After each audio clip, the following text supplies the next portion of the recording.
السلام عليكم ورحمة الله وبركاته. أهلا ومرحبا بكم في منصة دوتميرا. والنهاردة إن شاء الله هناخد خطوات ثابتة تقولها في أساسيات تمريض أطفال، بطن وجراحة، تمريض نساء وولادة، أي مادة تمريضية هتقولها ثابتة في أي مادة وهتجيب امتياز. أيوة هتجيب امتياز. كمل الفيديو وهتعرف ازاي. وقبل ما نبدأ حلقة النهاردة، أنا عارفة إن انتوا بتبعتوا تعليقات كتيرة ببروسيجرز كتيرة وتوبكس معينة. معلش انا مضغوطه والله اليومين دول عشان امتحان ميد ترم. ان شاء الله ربنا ييسر. انا كده بكتب كل اللي بتقولوه، يعني اكتر اصوات لتوبكس معينه او بروسيجرز معينه ببتدي اجهزها. فانتوا برضو يعني اكتبوا لي في التعليقات اكتر حاجه محتاجينها ايه وانا ان شاء الله هحضرها. بس معلش يمكن الاسبوع ده واللي جاي عشان امتحان الميد ترم وكده فالدنيا هتبقى مضغوطه شويه. دعواتكم بس ربنا ييسر من عنده وان شاء الله نزود الحلقات. اكتر حاجة بتتعبنا في المعمل او في اللاب البروسيجر، الخطوات بال30 و40 خطوة او ستيبس. بحس ان انا دماغي خلاص مش قادرة وحاسة ان كل المعامل دخلت في بعضيها ومش قادرة احفظ 30 و40 خطوة.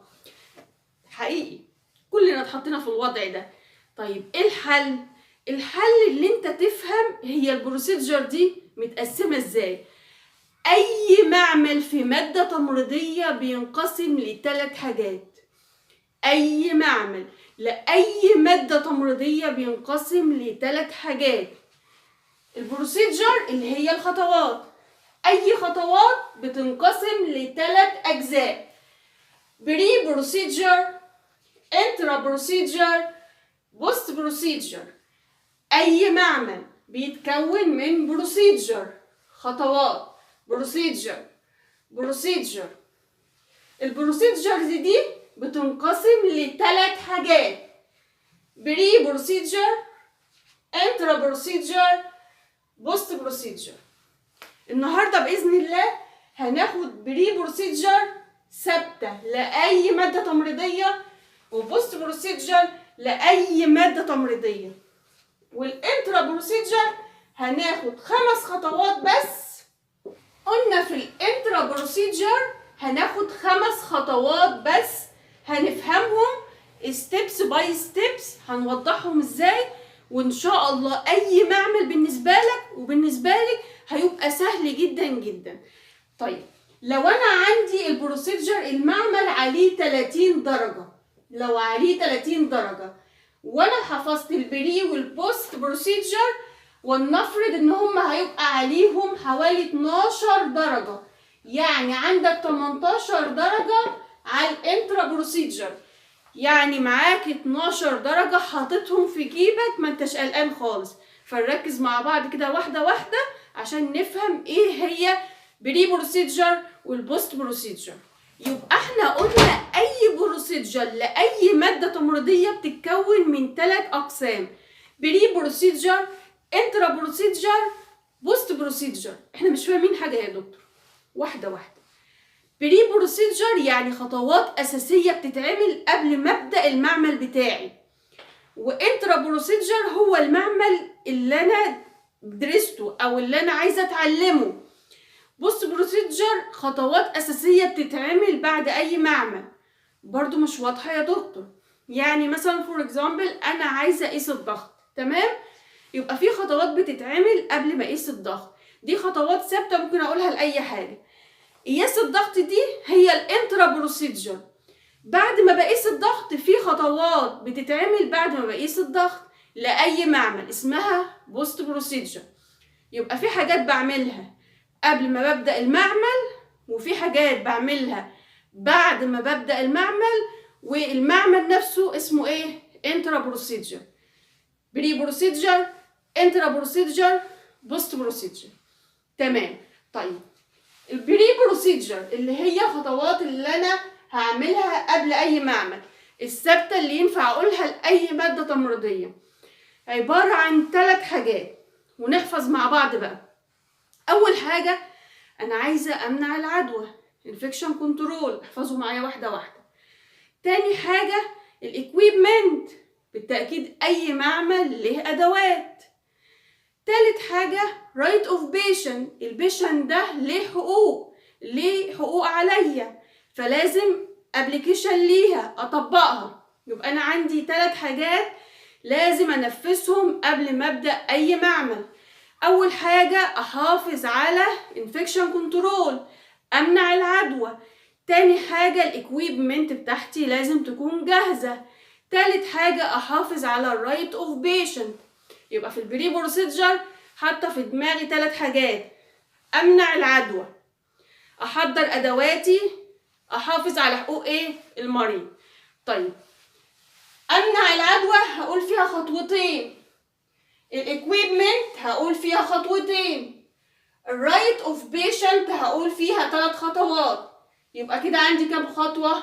عندي 7 خطوات اساسية في البري بروسيجر ينفع اقولها لاي مادة تمريضية. يبقى انا في البري بروسيجر اللي هي الخطوات اللي قبل المعمل لازم 3 حاجات احافظ عليهم: امنع العدوى، احضر الاكويبمنت، احافظ على حقوق المريض اللي هي infection control، الاكويبمنت، right of patient. في الانفكشن هاخد حاجتين، في الاكويبمنت هاخد خطوتين، في الرايت اوف بيشن هاخد 3 خطوات. يبقى في البري بروسيجر عندنا 7 خطوات نحفظهم. الاول هنفهمهم وبعدين نحفظهم صم، نقولهم بقى في اي ماده تمريضيه. ايه اول خطوه؟ ووش هاند. ووش هاند عشان امنع ايه؟ عشان امنع العدوى. يبقى انا كده خدت اول خطوه في الانفكشن كنترول، ووش هاند. مش هغفل لك ابدا ان انت تبدا معايا بروسيجر ما تقولش ووش هاند، ما ينفعش. ووش هاند دي اساسي في اي بروسيجر. فاكرين يوم ما خدنا البروسيجر بتاعه الهاند واشنج قلنا حاجه اساسيه لازم تتقال في اي بروسيجر. يبقى اول حاجه ووش هاند، ووش هاند. تاني حاجه بريبير الاكويبمنت. بريبير الاكويبمنت، احضر ادواتي. ما ينفعش اروح للبيشنت مثلا هقيس الضغط، ده انا ما جبتش السماعه، ده انا ما جبتش جهاز الضغط. لا، لازم احضر ادواتي معايا تكون جاهزه. يبقى تاني حاجه بريبير الاكويبمنت. تالت خطوه في البري بروسيجر انشور ذات، هتاكد من ايه؟ ان الاكويبمنت اللي عندي، الادوات اللي عندي are functioning correctly، ان الادوات اللي عندي بتشتغل صح. ازاي؟ يعني مثلا انا رايحه اقيس الضغط، لو الزئبق بايظ او مش مظبوط، السماعه بايظه، لازم اتاكد ان الاجهزه اللي معايا او الاكويبمنت اللي معايا شغاله. او مثلا انا اخد ترمومتر معايا والاقيه برضو الزئبق مش موجود فيه، يعني في حاجه مش مظبوطه، لازم اتاكد ان الاكويبمنت اللي عندي سليمه. يبقى النقطه الثالثه ensure that، اتاكد ان الاكويبمنت are functioning correctly، ان الاكويبمنت اللي عندي، الادوات اللي عندي بتشتغل صح. رقم 4 و5 و6 دي الرايتس اوف بيشنت، حقوق المريض. ما ينفعش تشتغل في اي بروسيجر وما تعملهاش، دي حاجه من حقه. ايه بقى هي حقوق المريض؟ اول حاجه introduce myself to patient. introduce myself to patient، اقدم نفسي للبيشنت، اعرف للبيشنت نفسي. ما ادخلش كده على اي حد كده يلا عشان اقيس لك الضغط. ايه ده يعني؟ انا مثلا اسمي كذا، طالبه مثلا في كليه التمريض او في المعهد الفني للتمريض، وجايه عشان اقيس لحضرتك الضغط. لكن ما ينفعش ادخل على بيشنت كده يلا عشان تقيس الضغط. ايه ده؟ من ضمن حقوقه ان انت تعرفه بنفسك. introduce myself to patient. يبقى رقم 4 introduce myself to patient. رقم 5 explain البروسيجر to patient. explain البروسيجر to patient، اشرح للمريض انا هعمل له ايه. ما ينفعش ادخل على المريض واقول له يلا عشان هتاخد حقنه. ايوه يعني هتدي لي حقنه فين؟ وهتدي لي الحقنه دي ليه؟ هقيس الضغط ليه؟ يعني وضحوا للناس. على فكره ما ينفعش ادخل على اي حد كده. كونك تدخل على اي مريض من غير ما توضح له، انت بتعمل له ستريس وضغط نفسي غير الضغط النفسي اللي بسبب المرض. فمن ضمن حقوقه اللي انا اوضح له انت هتعمل ايه. حتى لو الاي ام حقن عضل، انت شايفها حاجه هايفه، بس في ناس مش مدركه يعني ايه حقن عضل. في ناس مش مدركه يعني ايه حقن عضل. طمنه، قول له ده مسكن، ده مضاد حيوي، المفروض تاخده كل مثلا 8 ساعات. اتكلم معاه، وضح له ايه هي البروسيجر اللي انت هتعملها له، دي من حقوقه. ورقم 6 من ضمن الرايتس اوف بيشنت، احنا قلنا 4 و5 و6 دي الرايتس ايه اوف بيشنت. keep privacy keep privacy keep privacy keep privacy الحفاظ على أدمية البيشنت، اللي أنا اللي أنا أغطيه، أستره بالعامية. ما ينفعش يا جماعة يعني بديله حقنة مثلا وفي الطوارئ ويلا خلص، لا، انت ترضاها بالله عليك، انتوا ترضوها على نفسكم، ترضى حتة من جسمك تبان قدام حد؟ فمن ضمن حقوقه اللي انت بالعامية كده تستره يعني. كيب برايفسي، لازم احافظ على حقوقه ان هو ما يبانش على اي حد، وفي برافان اي حاجة. المهم ما ينفعش اعمل اي بروسيجر، وخصوصا مثلا اي ام الانيما، بعمل هيلث اسسمنت للابدومين. المناطق دي انت ترضاها على نفسك؟ طبعا ولا انا ولا انت ولا اي حد نرضى على نفسنا حاجه زي دي. فمن ضمن حقوقه اللي انا احافظ على الايه، الكيب برايفسي. اخر حاجه وير جلافز. ورقم 7 وير جلافز، اللي انا هلبس ايه، الجلافز. طبعا كيب برايفسي بالعربي يعني خصوصية المريض، احافظ على خصوصية المريض. كيب يعني احافظ، برايفسي اللي هي خصوصية، تو بيشنت اللي هي المريض، وير جلافز اللي انا البس جلافز. يبقى انا في البري بروسيجر اللي هي الخطوات دي ثابتة، ينفع اقولها لأي معمل في المواد التمريضية. 7 خطوات نحفظهم صم. طيب اساسهم ايه علشان نحفظهم؟ عندي حاجات عايزه احافظ على الانفكشن كنترول. ايه هي الحاجات اللي هتخليني احافظ على الانفكشن كنترول او امنع العدوى؟ ووش للهاند والوير للجلافز. يبقى ووش للهاند اللي هي الخطوه الاولانيه، والخطوه ال7 دي علشان امنع ايه، العدوى. تاني حاجه ان انا ادواتي تكون جاهزه، اللي هي رقم 2 و3، بريبيل الاكويبمنت، واتاكد ان الاكويبمنت عندي ايه، كوريكت، شغاله صح. رقم 4 و5 و6 دي الرايتس اوف بيشنت، حقوق المريض. ايه هي حقوقه؟ اللي انا اعرفه بنفسي، اللي انا اشرح له البروسيجر، اللي انا احافظ على خصوصيته. يبقى انا في البري بروسيجر عندي 7 خطوات. ال7 خطوات دول ليا هدف في ال7 خطوات. عندي هدف الاول اللي انا امنع العدوى، فيها خطوتين، اللي هي اول خطوه ووش للهاند، اغسل ايديا، وللجلافز. تاني حاجه لازم اكون محضره ادواتي، ما ينفعش اروح للبيشنت من غير ما احضر الادوات بتاعتي. فيها حاجتين، بريبيل للاكويبمنت، واتاكد ان الاكويبمنت كوريكت، شغاله كويس. رقم 4 و5 و6 دي الرايتس اوف بيشنت، اللي هي حقوق المريض، اللي هم ايه؟ اول حاجه اعرف نفسي، اشرح للمريض ايه هي البروسيجر اللي انا هقولها له، احافظ على خصوصيته.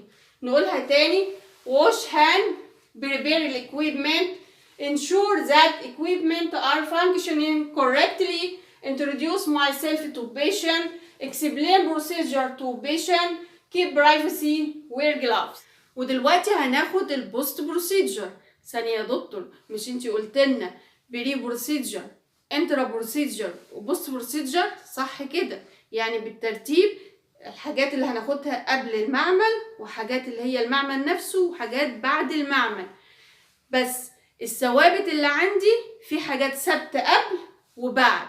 يبقى الثوابت الاساسيه اللي مش هتتغير لاي ماده تمريضيه قبل وبعد.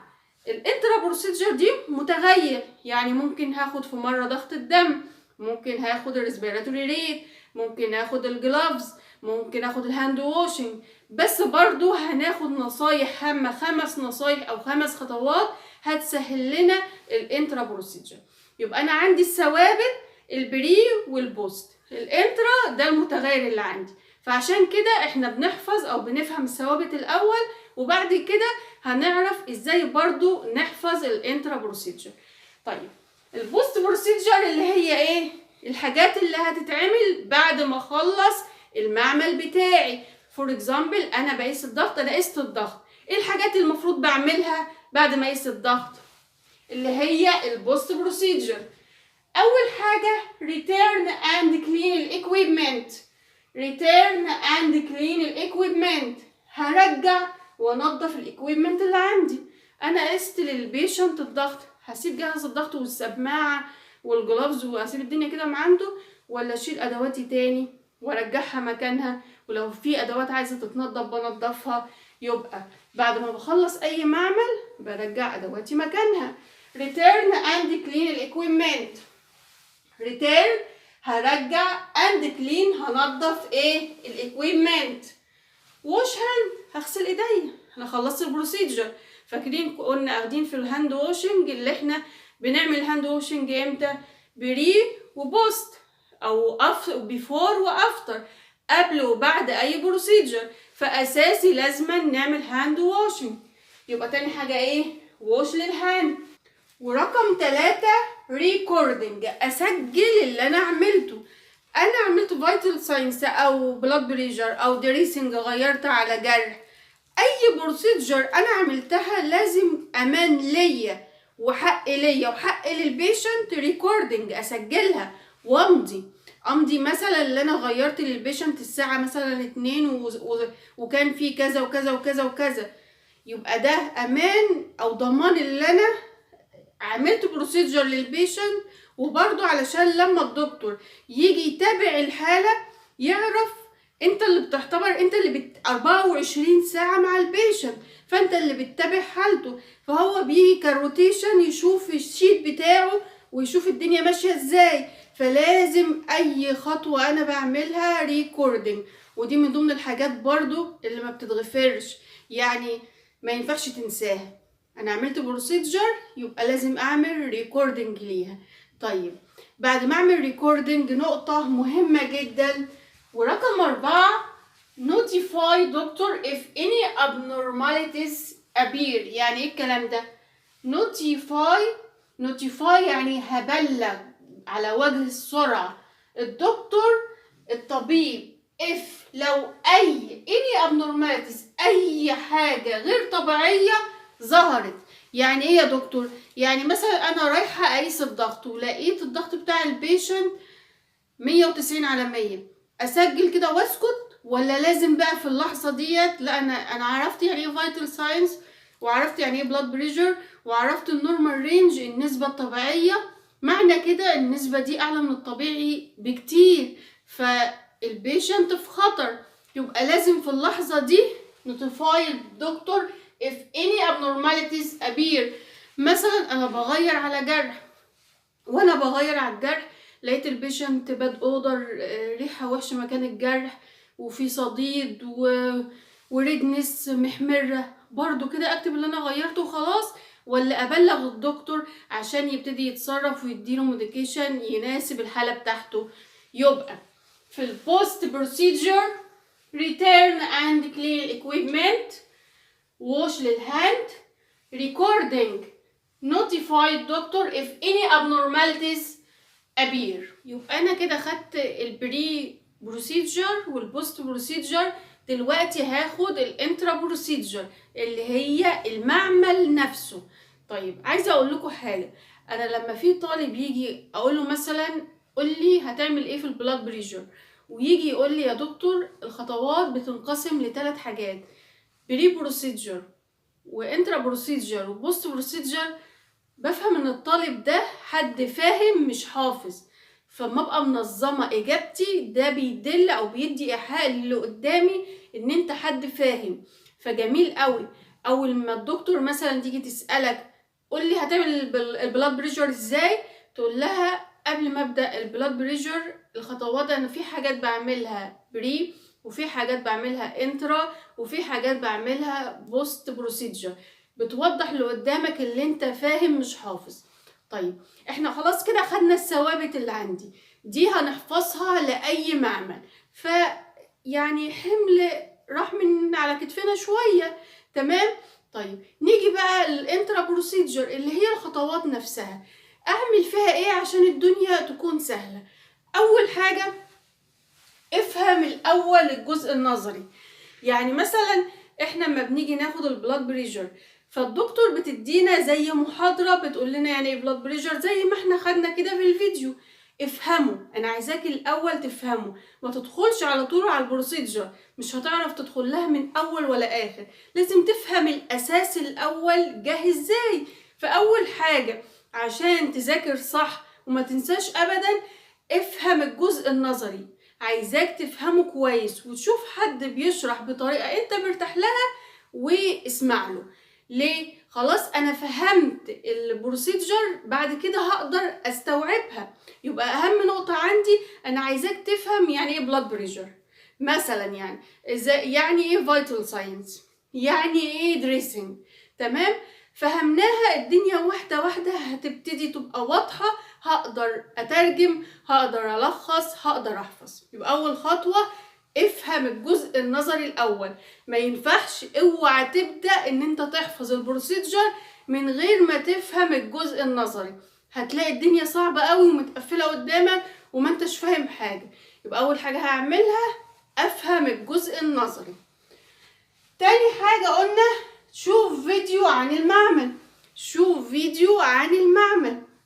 يعني انا مثلا خدت البلاد بريشر، فشوف فيديو ازاي البلاد بريشر بتتعمل وابتدي اتخيلها.